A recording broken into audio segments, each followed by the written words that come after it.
Here we are again. My name is Stuart Schlossman, president and founder of MS Views and News. I too have multiple sclerosis. That's what drove me to do all the things that we are doing for the MS community. And one of my favorites, of course, is Dr. Aaron Boster, and he's on here tonight to discuss with you this new trend that's being discussed in the MS community is that multiple sclerosis is now being considered just one disease rather than all these broken up diseases of relapse remitting and secondary progressive and primary progressive and etc. But he's going to speak with you all about this. And I just want to say one thing, and that is, well, I'm going to say two things. Sanofi is the supporter of this program series, and so we want to thank them for that. Woohoo. Howdy. As always, thank you, MS Views and News and Stuart, for having me back on. Thank you to Sanofi for making this opportunity possible. And howdy hi, thank you for all of you giving up some time this evening to up your game and talk a little bit about how to beat up on multiple sclerosis. If we haven't met before, my name is Aaron Boster. I'm an MS neurologist in sunny Columbus, Ohio. I run the Boster Center for Multiple Sclerosis, which is a single point healthcare company where we're caring for families impacted by MS literally from around the globe. Today, I wanted to discuss something which is very timely. It's very contemporary. It's something that we're grappling with right now. So there's no test to diagnose MS. There's no like easy blood test, the way that you diagnose pregnancy or even diabetes. I wish there was. That would make my job much more straightforward. But we do have a set of diagnostic criteria. And the criteria are really good. So if we apply your situation to the criteria, then that's a way that we can sort out if someone has multiple sclerosis. Now, these diagnostic criteria are works in progress. They're constantly being updated and improved upon.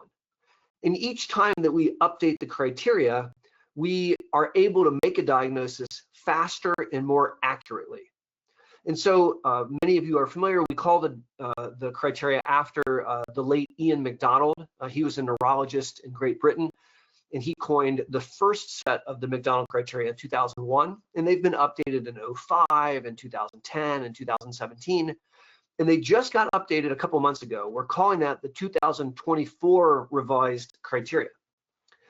And in these revised criteria, they made several changes to various things. So they updated the MRI, they updated the lumbar puncture, but the thing that they updated the biggest, the most, there's really two elements, and that's what I want to talk to you about today.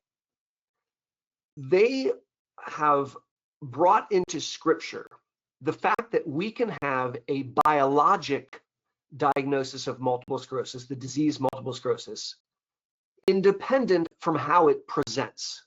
So let me break this down for you.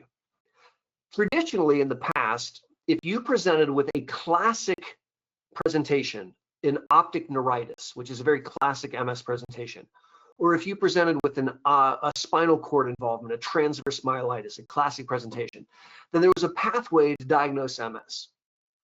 But if you had like an unusual presentation, which of course you have no control over, if you had a seizure, if you had a migraine, those kind of things were not allowed to be considered multiple sclerosis.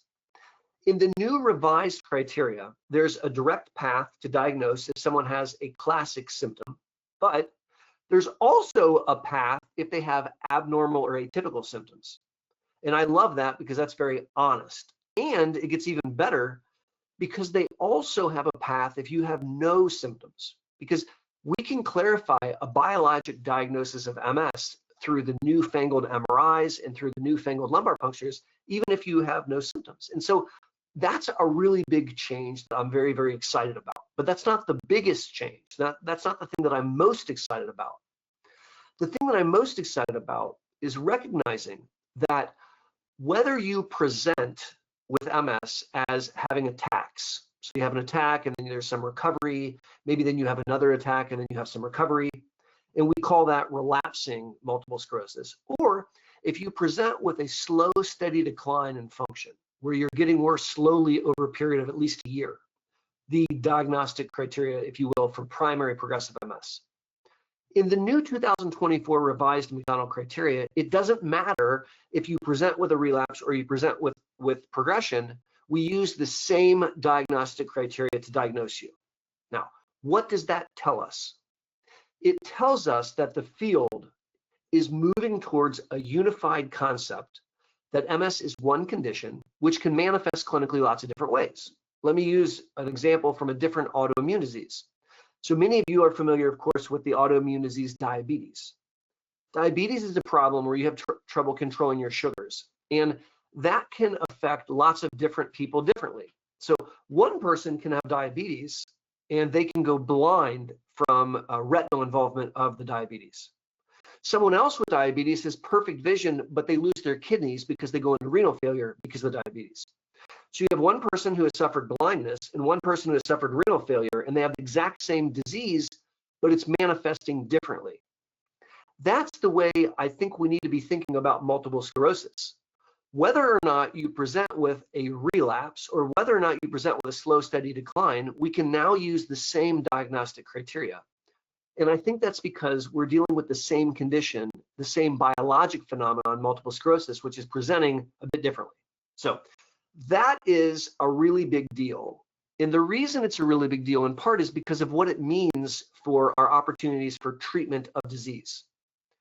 In the past, when we held on to these preconceived notions of different phenotypes and primary progressive is very, very different than relapsing remitting, we tested drugs in relapsing remitting. We didn't always test them in PPMS, or we didn't test them adequately in PPMS. And you could run into situations where a drug is maybe approved for this, but not for that. I think what we're starting to realize is it's all the same thing. I mean, let's take, for example, some of the most effective drugs that are currently available, the B-cell depleters. So these are medicines that deplete B cells, and they're used in both relapsing and, in some cases, in primary progressive MS. It's interesting. They work for both. Why? Because I think it's the same thing. So I'll wrap up this didactic portion. I'm really excited to open up the lines and so that I can take all of your questions. And I don't think I've spoken for very long at all. And so I hope that that's okay with you guys. But I really wanted to share my excitement as we start to incorporate this new diagnostic criteria, which really opens up a better understanding of how one might present with MS and understanding of a biologic underpinning of disease, no matter how it presents. So with that little preamble, I'll kick the mic back over to Stuart, and I'm excited for us to start an hour of Ask Me Anything multiple sclerosis. An hour of Ask Me. Thank you so very much for bringing this up. And yeah, you explained it all very, very well, as you always do. But we have questions online, and then I'm going to have questions for you as well. So I'm going to remind everybody that's online, you have a question about multiple sclerosis, tonight is the night to ask it. We have an hour more of time allotted, okay? And Dr. Boster is here to answer your questions. So for those that came on the program a little bit late, there's at the top of the scroll bar is a orange or a red box, depending on how your server looks at it. And there's an arrow in there. Just click on that and start typing away your questions, all right? Whatever it is, we hope to get to it, so please ask your questions. All right, first one. I'm not really gonna say names, and there's a few people on here that don't mind me saying their names, like this first guy named Kevin. Oh, I said his name. Oh, by the way, let's thank Dr. Boster for giving his quick talk. All right, so Kevin is asking, I lost the thing for a minute, is it, he wants to know if it's cold in Dr. B land. Yeah, so I'm in sunny Columbus, Ohio, where it's like 20 degrees out right now. And I think this past week, we literally set a record because it's like 14 degrees colder than the average temperature in December. So it is very unpleasantly cold right now. Yeah, and I was there. I can actually tell you how cold it was. And here's this Florida boy in 4 layers of clothing because I needed 4 layers of clothing. And on top of it, we had 5 inches of snow. So I really was not ready for that. Neither were my feet. Okay, great question, Kevin. All right, next one. No more names. I've had MS for 33 years and I was recently hospitalized with PMR. Could MS have caused this event? So I'm making an assumption that PMR is polymyalgia rheumatica, which is another autoimmune disease. If my assumption is correct, no, MS didn't cause that. But if you have one autoimmune disease, multiple sclerosis, you're more likely to have a second. if that's not what they meant, I'm not sure how best to answer that question, Stuart. I don't know either. You're the doctor. Okay, next, person writes, I wanted to know when siponimod, correct, but he spelled it differently, for active secondary MS will be available. So siponimod is a S1P1 receptor modulator. That's a mouthful. It's a pill, which is an FDA-approved drug to treat multiple sclerosis, and it's in the family of Gilenya. So that was the first one. There's siponimod, there's Ponvory, there's Mayzent. Those are all in the same class. And siponimod, as I understand it, is FDA approved for relapsing forms of MS. And so I would have no qualms in prescribing siponimod in someone who has a relapsing form of MS, whether they were actively having attacks or not. Great, thank you. Can you explain the different genres of medications? Sure, yeah. So when we treat MS, there's 3 categories of medicine. There's medicines to hasten recovery from an attack. There's medicines to treat symptoms that suck.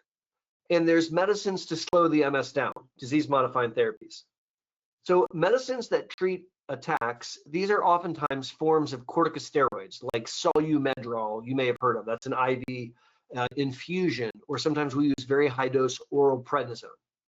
There's other things that we can do to treat an attack if that doesn't work. For example, we could use IVIG, or we could go through the plasma exchange program. So these are all other things we could do is use like ACTH or Acthar. So those are all medicines when someone has an attack, God forbid, that we want to hasten their recovery. Now, in the center here, these are medicines that they don't hasten recovery from an attack, and they don't slow down MS. They treat symptoms, so they improve quality of life. Now, hold on one second because I have a cat that's screaming. So give me 1 second. Sorry about that. He's much happier now. So when you have a symptom that stinks, it can ruin the quality of your life. And I'll use an off-color example. Male erectile function. We're big fans. So when a gentleman with MS develops an erectile dysfunction, if it bothers him, I give him Viagra. If a gentleman with MS has erectile dysfunction and he doesn't care, I don't care. Because in this, off-color example, treating the symptom doesn't slow down or speed up MS, it just makes Friday night better, right? And that's important. And so these medicines are not namby-pamby, airy-fairy things. They really help people optimize their quality of life so they're not miserable. Another good example would be like, God forbid you had bladder accidents where you're sprinting to the bathroom and sometimes didn't make it. Giving you a pill to treat that symptom is a really good idea, even though it doesn't slow down your MS. Now, over here, we have the disease-modifying therapies. And these are medicines which are intended to slow down the multiple sclerosis and change the natural course of the disease. So let's go through the different categories. So we have a category of injections that you give yourself, and this is not how you inject, I'm just kind of pantomiming, called the interferon beta medicines. And these are things like Avonex, Plegridy, Rebif, Extavia, Betaseron. So those are all self-injections given at various intervals of every other day or 3 times a week or every 2 weeks. And those medicines, they tighten up the blood-brain barrier so that your autoimmune cells can't get through the bloodstream into the brain. So by tightening up that barrier, they keep the cells out, and that slows down the MS. There's another shot, which is called Copaxone or gluteramine acetate. And it's not an interferon, but interestingly, it has the same efficacy. All of the medicines I just listed are, we consider them to be mildly efficacious. And Copaxone is an injection which is given 3 times a week. Copaxone is not an interferon, it's 4 amino acids in a random order, but the random order looks like myelin. So what you're doing with Copaxone is you're showing the immune system its target and saying, hey, look at that. And you keep showing the immune system again and again and again, and the immune system literally gets bored. And so when it sees real myelin, it says, yeah, I saw that yesterday. So then we move into the world of pills, and there's a lot of different pills to treat MS. The first pill came out in 2010, and we now have a bunch. And so I just discussed the S1P1 receptors. So that's the Gilenya, and then all the second generation, the Mayzent, the Ponvory, the Zeposia that we just talked about, all of those medications. And those medicines work. They're pills that you take once a day. They work by trapping a lot of your white blood cells in your lymph nodes, about 80%. So you're removing 80% of the circulation of white blood cells. And so since you remove them from the bloodstream, they can't get in the brain because they're not available to get in the brain, and that slows down the MS. And those are considered moderately effective pills to treat MS. Another set of pills to treat MS is two types of pills that are both, they're actually salts, like not table salt, but a form of a salt. And one is called Tecfidera, and the other one is called Vumerity. Now, both of these medicines are taken twice a day, and they work in a very unusual, kind of interesting manner. They trick the body into thinking it's under oxidative stress, even though it's not. And they force the body to respond with an antioxidant cascade of loveliness, which actually slows down the MS. Those drugs are immunomodulatory. They're not suppressing the immune response, they're modulating it. Thus far, everything I've mentioned thus far is an immunomodulatory drug. Now, another immunomodulatory drug, which is a pill, is Aubagio. And Aubagio is a pill that you take once a day. And it doesn't suppress the immune system, it just makes it slow down a little bit. It kind of makes the white blood cells play the freeze game where they can't move. And so since they can't reproduce rapidly, they can't bum rush your brain and they can't cause the same kind of damage that you would normally see in the setting of MS. There's one last pill that I always think of as being king of the pills, because in my mind, it's amongst the very most effective. And that's a weird pill that you take in a very unusual manner. It's a drug called Mavenclad. This is a pill that you take Monday, Tuesday, Wednesday, Thursday, Friday, and then you don't take any more the rest of the month. So I was joking, it's like reverse birth control. And then on the second month, you do 5 pills, and that's it for the whole first year. So you take 10 pills the first year, and then on the anniversary, you repeat 10 pills the second year, and then we don't treat you anymore unless you have new disease activity.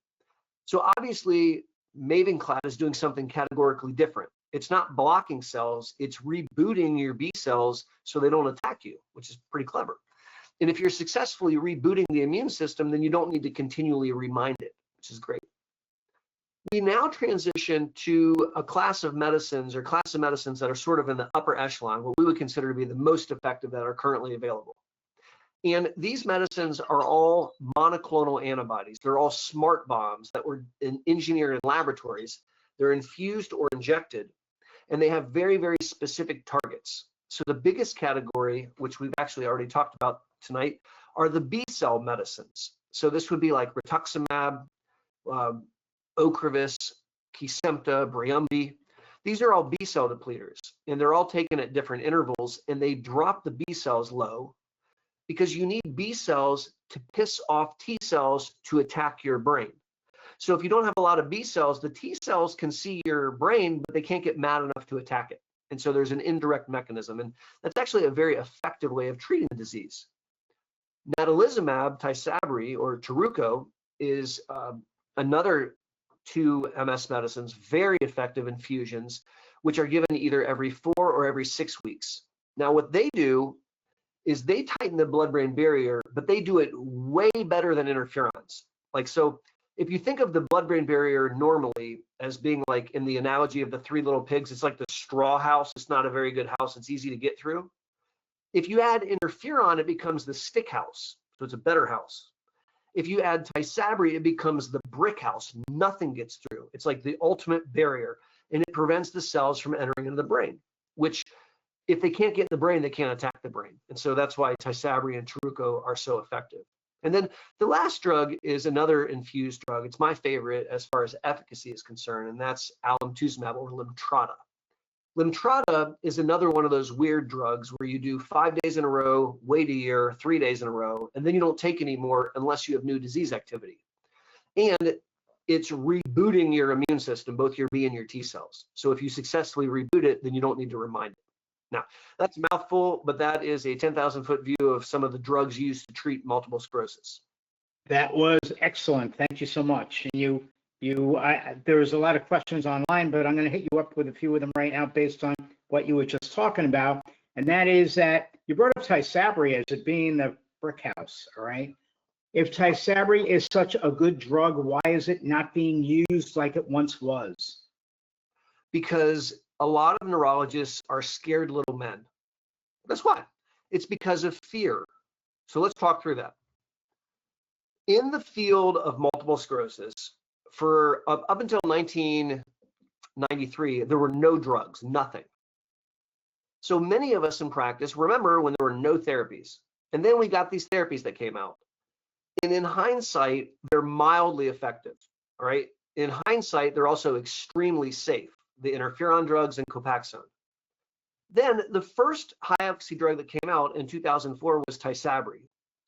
And in 2025, almost 26, it's still one of the top 3 efficacious drugs that exist. But there's a very rare risk of a very serious infection called PML.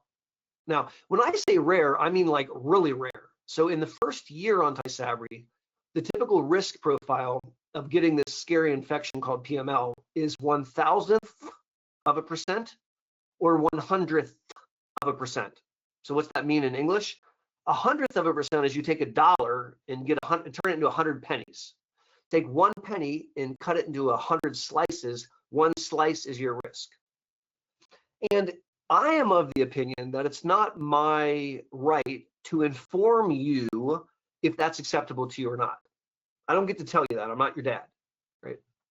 I think my job is to educate you and make sure that you understand the risk, and then for you to tell me how comfortable you are. So at the Boster Center, we treat people with Tysabri, even if they're JC virus antibody positive, as long as they understand the risk. But I think that we might be in the minority, and I think that the vast majority of MS treating neurologists are scared to death. And if you even whisper the letters PML, they freak out. Now, I'm not saying that we should be cavalier and place people at massive risk or anything like that, but I also think that we shouldn't throw the baby out with the bathwater. And if someone has a low risk that they're comfortable with, I think that's fair. And I think that's why we don't see a better utilization of Tysabri in the United States. I think people being neurologists are just scared of risk. Great, thank you. Thank you for that answer. There are a few people online that are from the United Kingdom, and one of them told me that he's taking Tysabri as another form of treatment. I'm not sure what that is. Of how it's being used. Is there another way that it's being used? So I think in Europe, they've approved a sub-Q Tysabri, which is not available in the United States. So maybe that's what he's referencing. I believe that's what it was. I just got a thumbs up, so that's what it is. Which is exciting. Now, that's not available, unfortunately, here in the US, but that is available overseas. And I think options for patients are always a good thing. Right. So he also says that that it's been known and been mentioned over there that with the sub-Q, it's not as efficacious though as the regular version. So I honestly can't speak to that. I'm not aware of that data, and because I don't have access to sub-Q, it's also not something that I've kept up on. So I can't comment. Gotcha. Now, Tysabri is one drug that's got this PML. Are there any other meds that are being used that it's potential to get PML? Yes. So any drug which can cause mutations in cells could risk PML. Let me explain. So over half of all adults have been exposed to this virus called the JC virus, right? So it's very common, and the JC virus does not hurt us. Like, it's not a very good virus. It's kind of a crappy virus, and it just lives in our body, and every once in a while our immune system goes and smacks it around and flicks it, and just nothing bad happens to you. Unless the JC virus mutates in a way that makes it want to go in your brain, right? So the normal JC virus doesn't do that, but if the virus mutates, it can do that. So what things can increase the risk of mutation? Chemo. So when you give chemotherapy, it can cause point mutations, and viruses replicate real faster than humans, and so they're at a higher risk, which is why one of the independent risk factors for PML is prior exposure to chemo. And if you look in the oncology literature where they use chemotherapy, or if you look in the rheumatology literature where they use chemotherapy, you see that there are cases of PML, and that's true. So the short and the long of it is anything that can cause point mutations can, and anything that blocks surveillance in the brain can. That's why we see this with Tysabri. Tysabri blocks cells from entering the brain. Okay, so white blood cells can't enter the brain, which is good for MS, but white blood cells kill bad guys. Viruses are so small, they can sneak in the brain easy peasy, but the white blood cell can't get in after it to attack it. And so you can end up with a situation where the PML virus enters the brain and there's no immune system to take it out. I always think of it as like if a burglar snuck into the Louvre and there were no security guards inside the Louvre, they could run around the Louvre all night, nobody would know, right? They can cause a ruckus. So drugs that suppress the immune response or drugs that block immunosurveillance can do that. Okay, thank you for that. Next one. For a person evidently watched a video of yours and transitioned after he or she transitioned to SPMS in their 50s, they switched from Ocrevus to Aubagio. And they want to know if there's a benefit to, and that person is doing well evidently on Aubagio. Is there a benefit though will there be a benefit to change from like Aubagio to the BTK if it's approved for secondary progressive? I don't have enough information to comment, but what I can say is that we're on the cusp, probably within weeks, of what we think will be the first approval of a BTK inhibitor for non-relapsing secondary progressive MS. Very exciting. And I think there's going to be a lot of conversations about that, about do we make a change? And it's going to be very interesting. My first impression is that if you are stable on Aubagio, you're not having PIRA, your brain's not shrinking at an accelerated rate, I'm not sure that I would run out and switch you. If things are a little more active than we like, then I think that the discussion is open for what we might want to switch to, and BTK would become a very exciting option. So I think once the BTK inhibitors are approved, us neurologists are going to be spending a lot of time and energy trying to figure out that exact question. So you're right there with us. Thank you for asking that. Great. Thank you. Person asks, will there be a cure in 5 to 10 years from now? Humbly, I don't think so. I would like to be wrong, but I don't think so. And the reason I don't think so is because we're not that smart, like doctors. So we don't fully understand the immune system yet.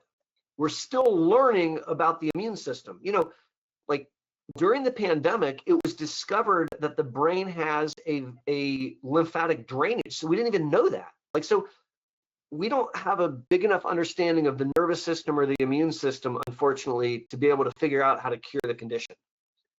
And again, I really hope I'm wrong. I think that would be wonderful, but I think that it's unlikely that we're going to cure the disease in my lifetime.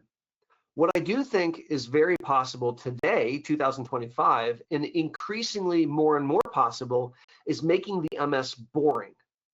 I'll remind you that we can't cure diabetes, but you may not even know that your friend has diabetes unless you have cake with him and he gets out a little pen and gives himself his insulin, because we can make diabetes boring.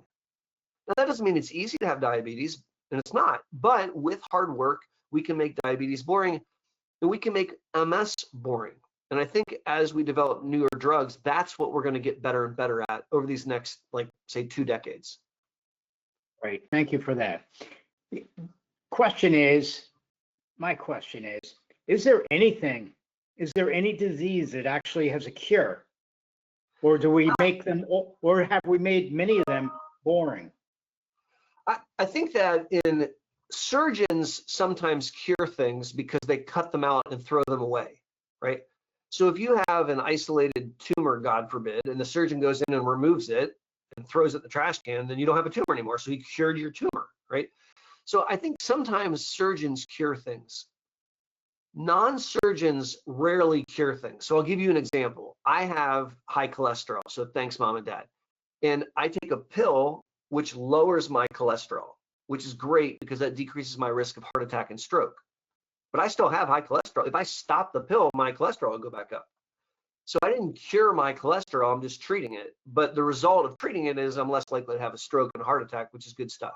So I think your point's well taken. And there's no shame in wanting to make the MS boring. If it doesn't get to pick for you and you get to live your best life despite having it, I feel like we're on our road to Wellville. Okay, thank you. Okay, now I'm going to ask everybody to stop sending questions because we have way too many. Okay, way too many. Next person writes, isn't Octave a blood test for MS? Yes. So there's a company called Octave, and they developed a blood test, and it's amazing.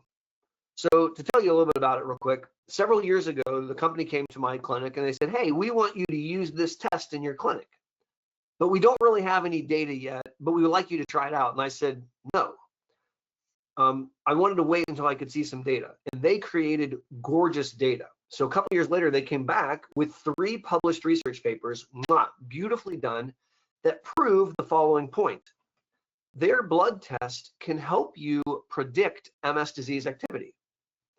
It's really interesting. You draw blood and you look at 18 different biomarkers, which all have some degree of relevance to MS disease activity. And all those 18 turn into a single number, which they call the Octave MS disease activity number, or MSDA. And it goes from 0 to 10. 0 to 4 is low, which correlates with very little inflammatory activity. 4 to 7 is moderate, and 7 to 10 is active. And what they have found is if your score is elevated, you have an increased risk of an attack. And if your score is elevated, you have an increased risk of new MRI lesions.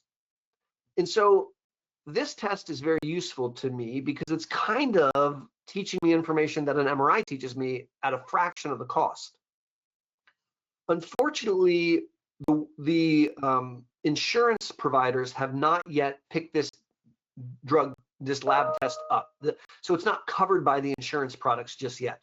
It is FDA approved, and we are using it in clinic, but patients have to pay out of pocket a little bit for it. It's a sliding scale upwards to $100, which unfortunately for a lot of my families is not possible. But if the test was ubiquitously covered by insurance, I would get it quarterly. I would do it once every 3 months as a measure to follow, and I could probably get MRIs less often as a result. So that's the Octave DA test. It's pretty exciting stuff. Great, thank you so much for that. All right, next one. Next one asks a interesting question because we actually did a program not too long ago, and the doctor believes in what she's asking. And the question is, do people still believe a lumbar puncture is needed to diagnose MS? Just to be sure, could you put out a video as to why this is needed? Yeah, I would be happy to. So, in fact, I did put out a video on this. I recently put out a video, maybe 2 weeks ago, on the new updated diagnostic criteria. And in that video, I talk a lot about lumbar puncture, but let's discuss it right now. So, multiple sclerosis is a problem where your immune system is overly active, but it's not overly active everywhere. It's just overly active in the central compartment, which is the brain, the spinal cord. That's where the immune system is misbehaved. If you look in the periphery, like in the bloodstream, the immune system is normal. So when you are working someone up for MS, you can draw spinal fluid and blood on the same day, and you can measure the number of antibodies. Now, normally, you've got a lot of antibodies in your bloodstream and very few in your spinal fluid. But in the setting of MS, where the immune system is overly active in the central compartment, we see a bunch of antibodies in the spinal fluid way more than in the bloodstream, which is unusual. Now, the way that we measure that, there's two tests that we do. One is called oligoclonal bands, or OCBs, which is basically antibodies. Another test is new. It was just added with the updated diagnostic criteria, and that's called kappa light chains. And if you have elevated kappa light chains, it also means the exact same thing, because the kappa light chain is a piece of the antibody. So when the antibodies get all shredded up, you can measure their parts and pieces. And if you have a bunch of unpaired bands in the spinal fluid, or if you have elevated kappa light chain in the spinal fluid, then that's information which counts towards an MS diagnosis. Now, we don't meet someone and do an LP. We meet someone and we take a history and we do a neuro exam, and then we do an MRI. And if the history and the exam and the MRI give us a diagnosis, we don't need to do a lumbar puncture. But there are situations where the history, the exam, and the MRI are highly suspicious for MS, but do not meet criteria. If the lumbar puncture is positive, now they meet criteria. And so there are situations where a lumbar puncture can literally now make the difference between a yes and a no diagnosis. Does that mean that everyone needs an LP? No, no. In fact, I don't want to do an LP if I don't have to. I don't want to put you through that unless it's necessary. And I would submit in my practice, I probably need to do an LP. I don't know, if I'm working up 10 people for MS, maybe once out of 10, about 10% of the time would be my guess, when I can't make the diagnosis with all the other stuff and the LP is the cincher. Thank you for that. It was a great question. And I'll tell you, we recently did a program in a rural area of the US, and the doctor told the audience that he always does lumbar puncture because he wants to make sure that a person doesn't have NMO or MOGAD. And so he will always do a lumbar puncture. So that's the way they practice in Europe. And I don't think that it's wrong to say more information is better, right? So I get that. But I guess my approach is, if I can confirm the diagnosis without putting you through something that invasive, that's going to be my goal. Right. I don't listen to that doctor and think he's being a goofball. He's being really, really certain, and God bless him. I just feel like if I can prove that you have MS without putting you through that, then it's more likely that we can remain good friends. Good, great, thank you. All right, next, a newbie writes, "Hi, I'm from Cincinnati and I am a newbie. If MS is in the early stage, what DMT is most effective, and how is an RX regimen started?" So first of all, howdy, hi. I went to med school down in Cincinnati. I love that town. It's a really fun place. Of course, I didn't have kids back then, so maybe that had something to do with it. Probably. Maybe. Your question is good because you're thinking about how you're going to beat up on this disease. Now, I have a very, very biased opinion. I don't care if you have mild disease or moderate disease or aggressive disease. I'm going to treat you with the most effective drug that you're comfortable taking. So I want to bring a SWAT team to a knife fight. I don't want to fight a knife fight with a knife because I might get cut. Like, that sounds terrible.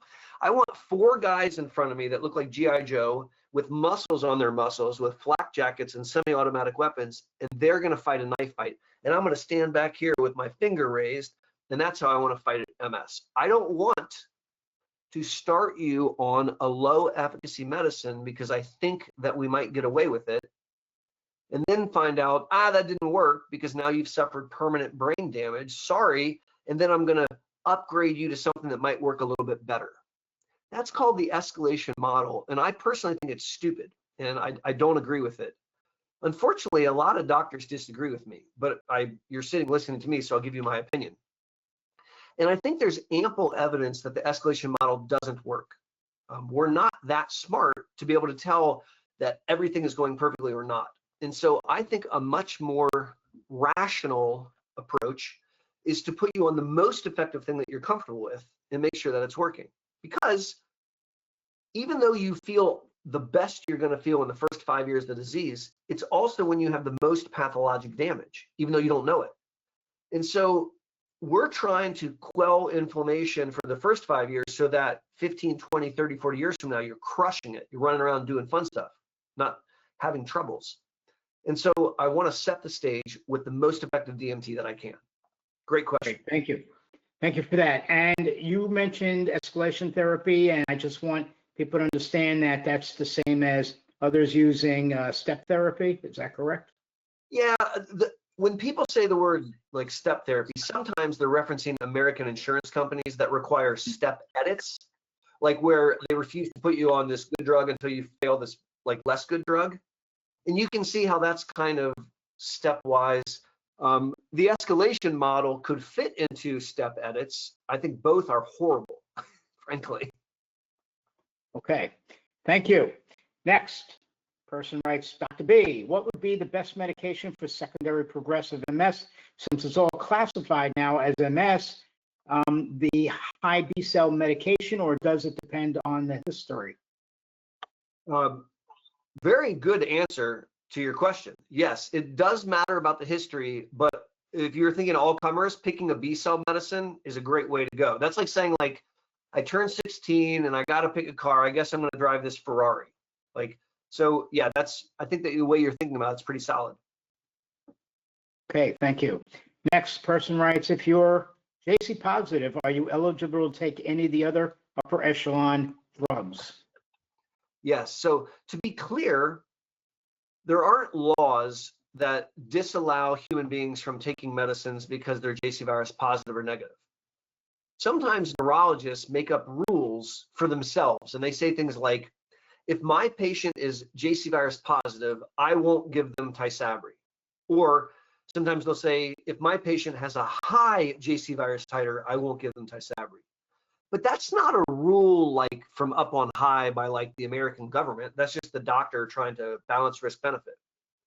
And so the question in my mind really is more, what's the risk of PML with the other high efficacy drugs? So with the B cell depleters, the risk is very, very low. With Lemtrada, the risk is very, very low. With Mavenclad, which is kind of like the highest mid-tier drug in my mind, there's never been a case of PML. So I would feel, and I do feel very comfortable when we're concerned about PML risk, leaving natalizumab and going over to one of these other therapies so that I can maintain that high efficacy without the risk or with a much lower risk of PML. Okay, thank you. By the way, a person writes that you gave an excellent description of the drugs, so she just wants to say thank you. Oh, well, thank you very much. You're welcome. You know, if you need help with like politics or sports or love, I can't help you. But this topic I know about. So thank you for asking me about something I know about. I figured you'd say something like this.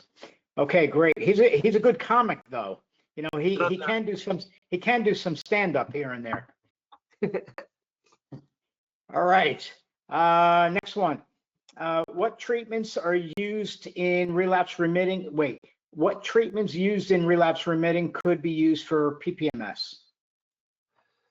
So this is conjecture based on my opinion, right? But I think that any medicine that dampens the humoral immune response could work in primary progressive MS. So we know that Ocrevus works because the Oratorio trial proved it. Before Ocrevus, we tried rituximab, which didn't work because of two outliers. If you throw those outliers out of the trial, Rituxan works in PPMS in the Olympus trial. And even though we didn't test Briumvi, we didn't test Kesimpta in PPMS, there's zero reason in my mind why that shouldn't work, because they're doing the same thing mechanistically. That's like saying, like, if I get really hyper when I drink a Coca-Cola, I should get really hyper when I drink a Pepsi Cola, because they have the same amount of sugar and the same amount of caffeine. So, and they're the same volume. So I think that's probably how I would think about it. Did I answer that adequately, Stuart? I believe you did. I did believe you did, but I believe you answer everything adequately, so who am I? All right. Next one we have, when I start a drug like Kesimpta, will this take away any of my current symptoms or just slow the disease progression? Very, very good question. That is an outstanding question, and thank you for asking it. The disease-modifying therapies don't give you back things you've lost. I think of the disease-modifying therapies like I think about birth control. So hear me out. Let's pretend that you have 2 children and you start birth control. Guess what? You still have 2 children. They didn't go away. And my joke is, if you want to know why you're on birth control, go hang out with your 2 kids. Now, I'm just teasing, but my point here is when we take birth control, we're not trying to remove something that's already happened. We're trying to prevent an unplanned event, in this case, an unplanned pregnancy. So if you have multiple sclerosis and you've accrued brain damage, which has caused your hand to feel numb and tingly, starting on a disease-modifying therapy is not likely to give that back. That damage has already been done. The way I think about it is, you're going to use the fact that your hand is tingly to remind you why you take the darn medicine, because you don't want this one to become tingly. You're taking the medicine to prevent future events. Now, that stated, when you have MS and the brain is very inflamed, sometimes the inflammation is contributing to some of those symptoms in the now. And if we start a disease-modifying therapy and it quells that inflammation, sometimes we do see an improvement in function.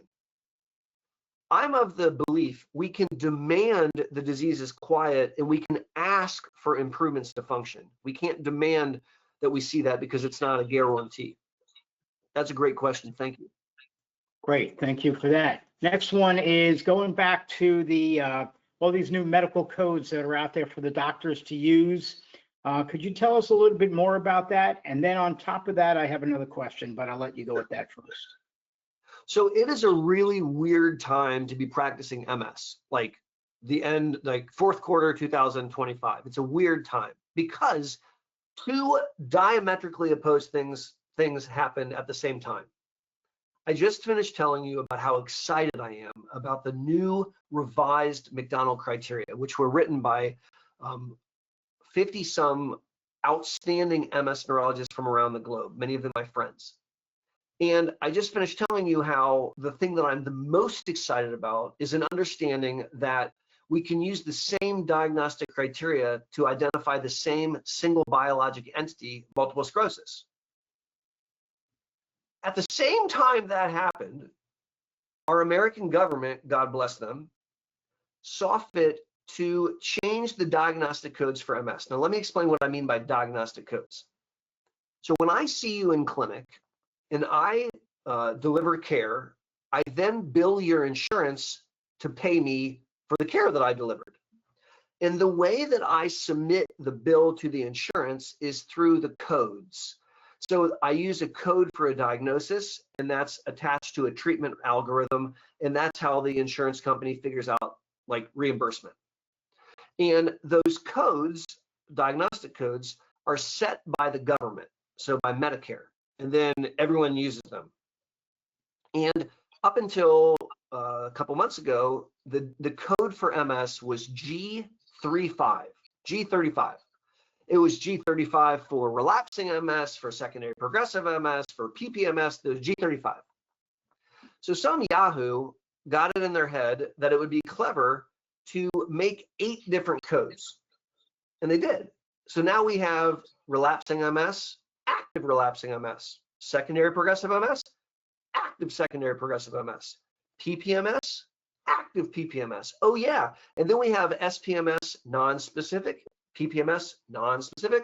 So we have all of these codes, which is really stupid in my mind because A, that's not the way the disease manifests. That's creating different taxonomy when none should be there. I also think that it's going to be creating a potential problem because if an insurance company says, we only approve this drug for this one weird little code, not for all the other codes, right? And I can imagine a situation where an insurance company who doesn't have any medical savvy is preventing us from gaining access to drugs because of using these dumb new codes. So As you can understand, maybe I'm very frustrated by that. And I think that the vast majority of MS neurologists I've talked to are pretty enraged because it's forcing us to pick things that are simply not accurate. So that's the dichotomy of this quarter, practicing Right. MS neurology. Thank you for that, bringing that up. It was a question that many have asked us, so I wanted to make sure I asked that to you as well. Going further with that, over the years, I was diagnosed with MS in '98. I had a doctor in '99 or 2000 that said to me, Stuart, I believe that you're actually SPMS, but I'm not going to label you that because it'll restrict you from any of the other meds that are out there. So he was a good doctor, but what about all the piss poor doctors that put their patients, labeled them as SPMS, and then for all these years they haven't been able to use anything until or if a doctor had enough cojones to give them a different diagnosis? What happens with these people if, with all these new codes now, as you said, if they're labeled with one specific code just so they can potentially get a new medication that comes out that's only listed for that type of MS? Why the question is, why then would the medication be approved as only for that style of MS if it's only being treated as MS? So this is a very complex question, and we'll try to talk about it a little bit. That's me, complexity. When you are studying a medication, like the manufacturer Sanofi, who is actually like sponsoring this discussion tonight, they did an investigation studying tolobrutinib. That's the BTK inhibitor that they're studying. And they chose to study it in a population of people who used to have relapses but don't have them anymore. And they are having progression. And that's the study that they did. And they proved that in that population, the drug works better than placebo. And they're going to the FDA with that. And so very likely, because of how they chose to do the trial, who they chose to study, because the way they're presenting it, they may in turn get a very narrow label, which only allows them to use that. Now, in full disclosure, they didn't ask me my opinion before they did that. They didn't call Aaron and say like, hey, do you think this is a good idea? I would have told them no. But that's what they did. And my fear, although we don't know how it's going to shake out, is that that's utilized by third-party payers to narrow the bandwidth of what we're allowed to prescribe. That's conjecture because we don't know yet. So, and I think that we will know very, very soon because we think that we're going to get a readout from the FDA this month. Is the reason there isn't a blood test for MS specifically because of the blood-brain barrier? Is that basically the same reason from the other side that a lumbar puncture makes a definitive diagnosis? So we can make a diagnosis with an MRI looking at the brain and spinal cord. The lumbar puncture helps us, yes, because we're in the right compartment. We're looking at the immune response in the correct compartment. We don't have a blood test to diagnose MS yet, I think because we haven't found a biomarker which is unique for multiple sclerosis. Let me explain what I mean. The Octave DA test that I talked about earlier is used to predict disease activity if you have MS, but it wasn't created to predict that you have the disease. And we've yet to come up with something, I'm not aware of ongoing investigations looking at a diagnostic tool like that. That would be really great. I will share that these new diagnostic criteria are the most accurate that we've ever had. So I'm very, very happy to get to use them. And one of the things that I'll highlight, the new diagnostic criteria called into scripture new special MRI sequences. So when you're in the scanner and the scanner keeps making different noises like bang, bang, bang, bing, bing, bing, those different noises are different kinds of pictures. And there's two new sequences or pictures which are specific for MS pathology. So many of you have seen your MRI and the doctor points out the lesion or the white spot. That white spot isn't specific for anything. It could be an infection, it could be a tumor, it could be MS. It just shows you where something is, not what it is. And there are new sequences which can tell whether or not a white spot is more or less likely to be related to MS. That's very, very powerful. So yes, I would love to have a biomarker blood test to diagnose, but I'm really happy with what we've recently evolved into. Great, thank you. All right, next one, written by two different people, similarly. Persons have PPMS and relapse remitting. Condition continues to decline. Doctors want them to come off of medications and put them on Botox. What are your opinions on that? So disease-modifying therapies are intended to slow down the underlying MS. Botox is a symptomatic treatment for spastic muscles. And so I don't think of them as in the same category. I treat people with a DMT, and if they have severe spasticity, which is amenable to Botox, then we give them Botox in addition. I don't understand enough of the story to comment about why they're recommending they're doing that. It's possible that the person's spasticity is off the hook bad, and they really want to focus on symptomatic management to control the spasticity. Okay, thank you. Next, if IVIG is low, how often should it be checked? So doctors use weird words. Like, God forbid we just spoke normally, then everybody would understand everybody. So we can't say antibody, that's too easy. We have to say IgG, right? So immunoglobulin, IgG. So the IgG is the memory antibody. And I'm assuming that this person is discussing the situation that we sometimes see when you give people a B-cell medicine, and you've taken that B-cell medicine for a while, there's a risk that it might make your IgG go low. And if your IgG goes too low, that can increase the risk of infection because you need your antibodies to fight off bad guys. So what we do at the Boster Center is we check labs twice a year when you're on a B-cell medicine. Here's how we do it. 6 weeks before your scheduled infusion, we get labs and we look at the IgG level along with a bunch of other stuff. And then a month before your infusion, we do a quick hello, howdy, hi televisit to make sure that you're not having lots of infections, to make sure that you're not having significant crap gap type problems, and to make sure that we review your labs and that they're copacetic. If your IgG is below 600, we might opt to delay your next infusion. Now that's off label. That's just what I do at my center. It doesn't make me right. It just makes me very opinionated, but it also works really well in my clinic to balance the risk benefit of making the MS quiet and decreasing risk of infection. So what I typically do is if I see that the IgG is below 600, I wait.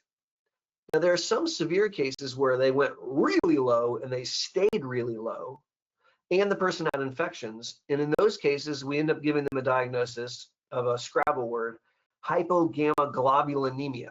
Now, I didn't make that word up, but if you hear hypogammaglobulin in IgG, that's the gamma globulin. So it's really referencing low antibodies or low gamma globulin. And so in those situations, we can give someone intravenous immunoglobulin, intravenous IVIG, that's the antibody, and we just run it in your body and then we raise the level back up. So very complex situation, but very germane to nowadays because we deal with this all the time, treating people with B-cell depleters. Thank you. You know, you say a lot of these weird names, and I have to think of one that was taught to me when I was a child. Pneumon ultramicroscopic silicovolcanoconiosis. Nice. Some kind of lung disorder, okay? Yeah. All right. Yeah. Okay, great. Next, person writes, the longer, okay, let's see how we wrote this. The longer I am on an MSDMT, the stronger the meds get, the worse the results of my annual dermatology exams. Is there any correlation or casualty? So if a doctor tells you that a medicine doesn't have a side effect, leave. because all medicines have side effects. Like water has side effects. If you drink enough of it, it can hurt you. And there are some MS medicines, disease-modifying therapies, which can interfere with the skin. Now, I don't necessarily understand the person's response about with the higher efficacy medicines, the skin gets worse, because that's not been my experience, but that might be their experience. Most of the skin stuff that we're concerned about is slight risk of increased skin cancers in some of the MS medicines. And so I think it's a best practice for all adults to visit a naked doctor once a year. You know, the naked doctor that gets you in a gown and they look at your tush and they write a letter that all the skin looks fine. And I think that's just a best practice. I'll leave my answer at that because I'm not sure about more specifics. Great, thank you. There are several different people that are asking what your opinion is on if tolebrutinib is going to be it's not diagnosed, if it's going to be approved this month or this year. I guess it would have to be this month. Simple to say that you have no idea because you're not a mind reader, right? Well, the FDA hasn't called. Now, I have my phone at the ready, so if the FDA wants to call me, call. But I don't know. It was originally supposed to be decided upon, and there's a really funny word for that. It's called the PDUFA date. So the PDUFA date is the date that the FDA tells you their answer. Are they going to approve it? And if so, what's the label look like? The PDUFA date for tolebrutinib was originally in I think September, October timeframe, and the FDA punted and they wanted 3 more months, which is not bad. They wanted more time because there's a lot of data. And it's not uncommon that happens when the FDA is reviewing a drug. And so that should hit the last week of this month, I believe. Now, with the government shutdown, if I was guessing, and I'm just guessing, I'm going to guess that they're going to punt more because I think whereas you and I were working, they weren't. And so there's a lot of catch up potentially. Now, again, that's complete conjecture on my part. But if I was to guess, I would guess that we're probably not going to hear until the first quarter. Yes, I think we had that discussion a few days ago, you and I. So, all right, next one. I got to let everybody know. You guys write really, really long questions before you get to even question. You tell me all about yourself and all the things going on with your lives. I'm not allowed to repeat that because Dr. Boster is not allowed to know that. He doesn't know you. And if he does know you, he's not allowed to disclose that he knows you. So I got to ask you, if you have a question, just write the question, because otherwise I got to read all these and try to figure out what your questions actually are. All right. So a person writes, I'd like to know more about stem cell treatments. That's a great question. And if they are being used anywhere, can you use it in conjunction or with something such as Ocrevus? Great question. And for reasons that you wouldn't expect, the answer is yes. But let's talk through that. So a stem cell transplant is not a medicine. It's not a drug. It's a procedure. Think of a procedure like a surgery. So what you do with a stem cell transplant is you harvest stem cells out of your bone marrow, right? So they give you special medicines and it makes your bone marrow go cuckoo and you make a bunch of stem cells and then you extract the stem cells and you put them on ice. Right? Then we give you lethal doses of chemotherapy and we destroy your immune system for the rest of your life. We ablate your immune system, which means you're now like John Travolta, boy in the bubble, no immune system. That does 2 things. Thing number 1 is it slows your MS way down because you've removed the naughty immune system. Number 2, you just killed the human being unless you can give them back an immune system really quickly. Then they grab those stem cells out of the freezer and they stick them back in you and then they pray that they take. And that's a stem cell transplant. Now, this is really interesting. The thing that slows the MS down, the things that helps the MS, is not the stem cells. Stem cells don't help MS. The stem cells keep you from dying. The thing that helps the MS is the killing of the immune system because your immune system is overly active. So what we have found is, the killing of the immune system is called the conditioning regimen. The more severe the conditioning regimen, the better it works. Now, the person asked, are there any places doing stem cell transplants? And the answer is yes. For MS, yes. In Europe, it's approved by some government agencies there for aggressive MS. In Great Britain, it's approved for aggressive MS. In the United States, it's not FDA approved for MS. And so it's only available here in the US through clinical trials, like research projects that are ongoing. Now, you asked the question, could it be used in conjunction with something like Ocrevus? And that's interesting for two reasons. Number one, sometimes when they give you that conditioning regimen, they'll use a B-cell depleter along with other stuff to kill your immune response. Also, after the stem cell transplant, oftentimes we will maintain those people on B-cell depleters. And so indirectly, yes. Thank you. Next question. Can you tell us about PIRA and RAW? Yes. Neurologists are nerds, and we like to make up words and terms. Like, we do it naturally. Like, we're just like boxy little men that like to quantify things. And in the setting of MS, there's two terms which I think are very useful because I'm a boxy nerd. One of them is called RAW, and one of them is called PIRA. And they represent the two different ways that someone with MS can develop deficits.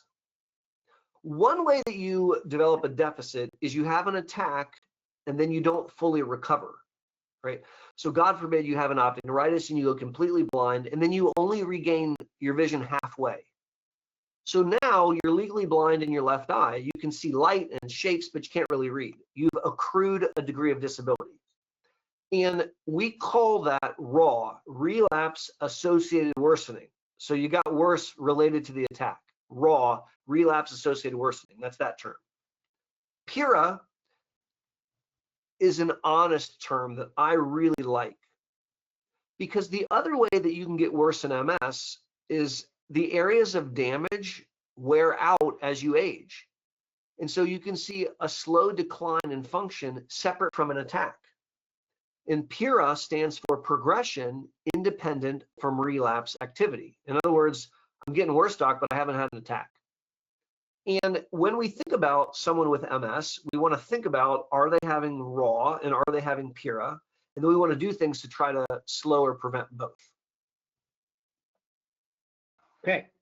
Next one is, what can you tell us about transcranial magnetic stimulation and hyperbaric oxygen? Get them all in together.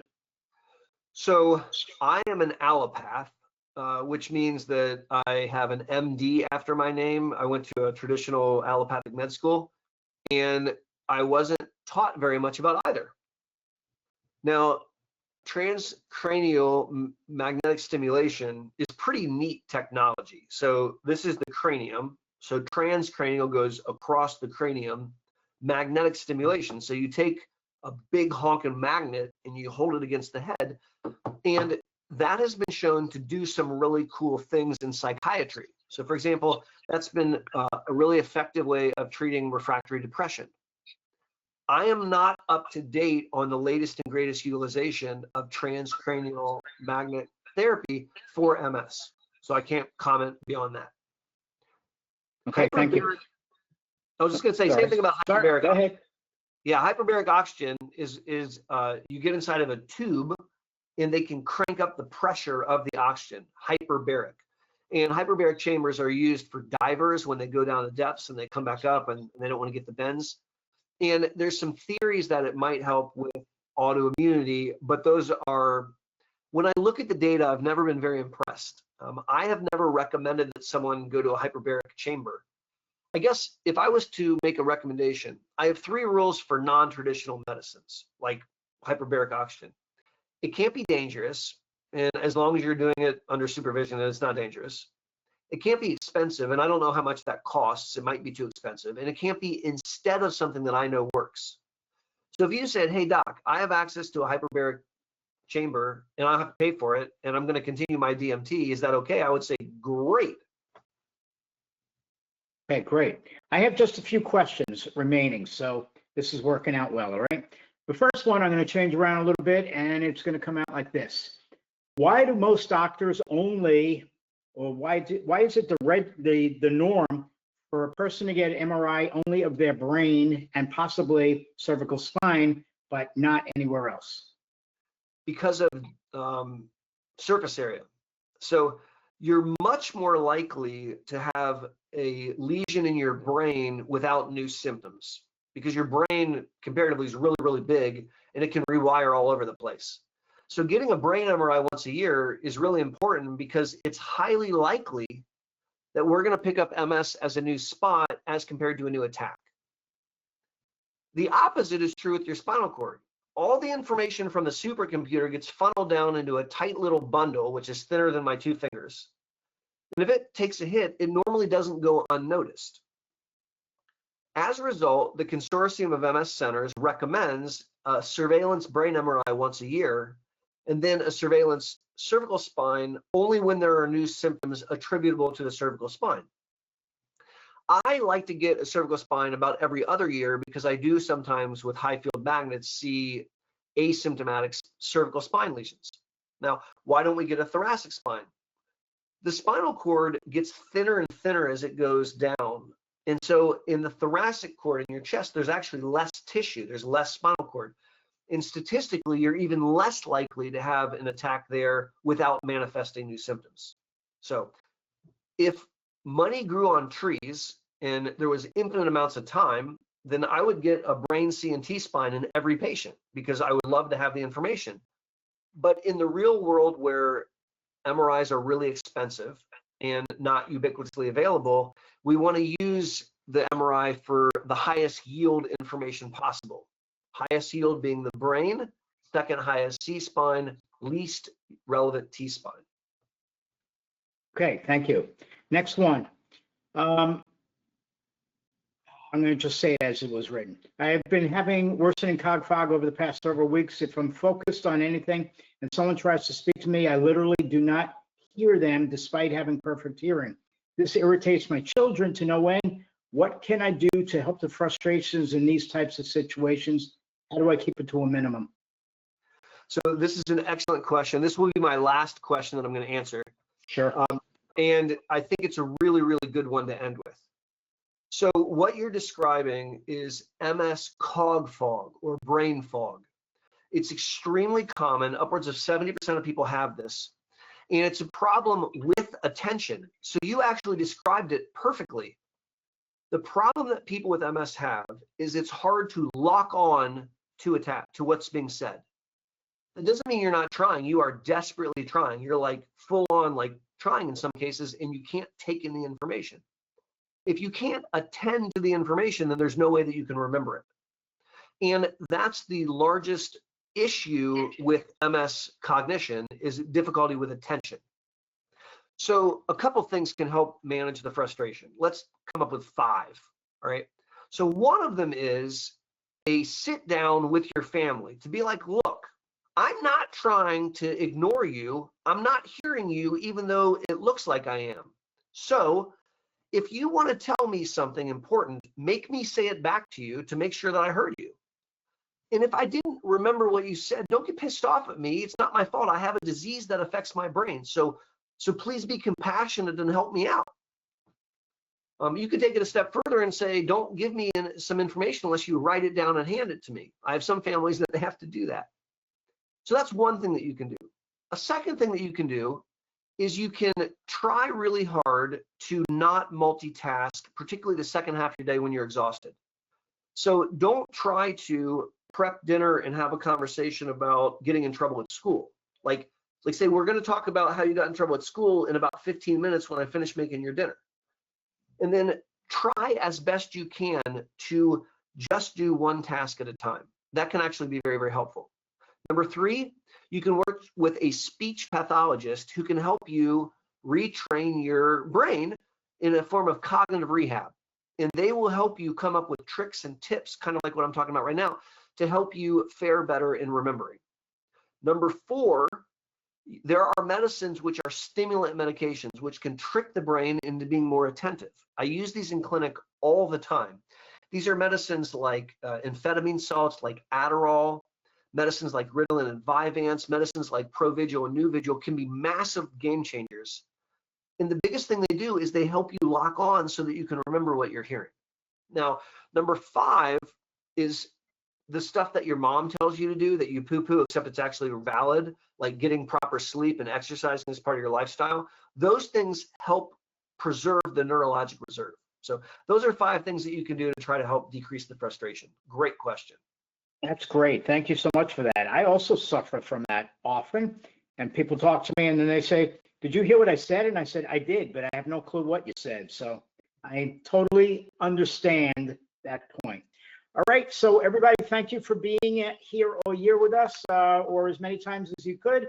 And I want to thank Dr. Boster very much for doing this program series. Have a good night, everybody. Bye-bye. Be blessed. Bye-bye, guys.